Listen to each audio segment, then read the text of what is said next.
Abatura barkwejunisiirwa rya Nsozi Health Center ya Kashato mugombora ya Kyangwari omu district ya KIKUUBE bacwiremu kuruga omu mbeera batinisiriza kwesharinga barikworeka obutashemererwa bw'abahanye twazambiyobire nakurirwa rero Dr. Austaremwa hamwe n'abashaho abandi. Issues za Nsozi hana irwaro actually zikaba brewed by the cow. It is almost 2 years complaining that omusajja no muyo for the last 2 years by kind bagamba baramuyihaho everything bisisikara. Now the problems which are here they created by the administration cow.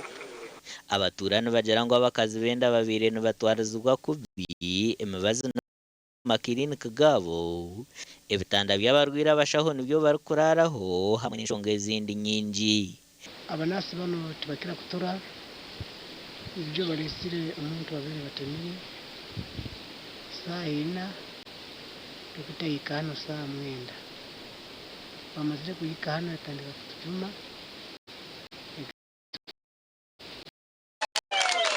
Embereji yajemesereza RDC wa KIKUUBE Amran Tumusime mukuru w'Nyamagaro mu district Nelson Naise hamwe n'umuhandiki wa mukuru w'abakozi Samuel Muganzi okutaho rucika hirwa rera abatura batakesharingire omurukiko RDC Amran Tumusime yaragira polisi iga mukuru w'irwa reri okusiyovara mukwate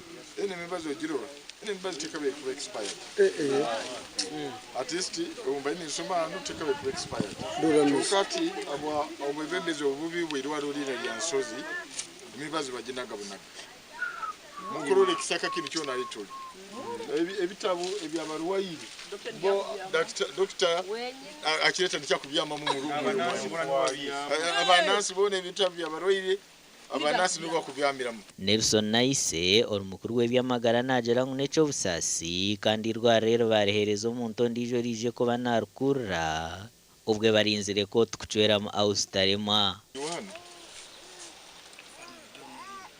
You don't also know him? I saw him yesterday. I'm ordering you to look for him, arrest him, and he should go and be charged.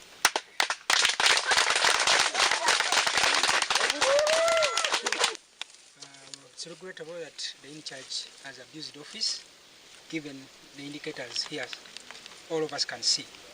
The health facilities, especially the toilets or latrines, are in the bush, and even their own headquarters, staff quarters are bushy if you go around. Even around, it is very, very regrettable. What I'm saying is that we need to do more support supervision, more spot checks. Omushauri kujunwa na Dr. Austaremwa obwahatanarira hakashaka nkenuma gasha kwa Ambrose Nwagaba Katoto.